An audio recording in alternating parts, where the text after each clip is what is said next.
বোঝা শব্দটা দু অক্ষরের, কিন্তু এর গভীরতা জেনে উঠতে সময় লেগে যায় এক একজন মানুষের অনেকটা বছর, আবার কারোর সারাটা জীবন।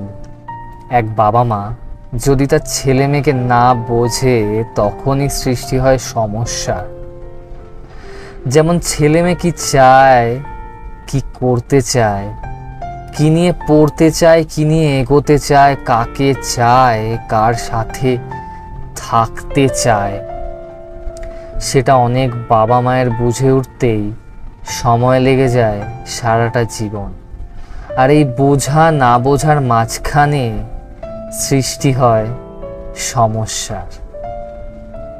আর এই সমস্যাই বাবা মা ও ছেলে মেয়ের মাঝখানে সৃষ্টি করে দূরত্বের। ঘরের মধ্যে তৈরি হয় বিভাজনের দেওয়াল।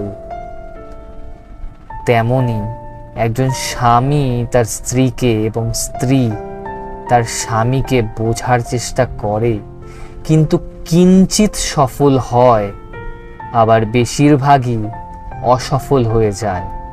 তার জন্য সৃষ্টি হয় পরকীয়ার। এই বোঝার না বোঝার মাঝখানে কত না সম্পর্ক নিঃশেষ হয়ে যায়, কত সম্পর্ক দুমড়ে মুচড়ে ভেঙে যায়, কত সম্পর্ক শুরু হওয়ার আগেই শেষ হয়ে যায়, কত ঘর এর জন্য ভেঙে যায়।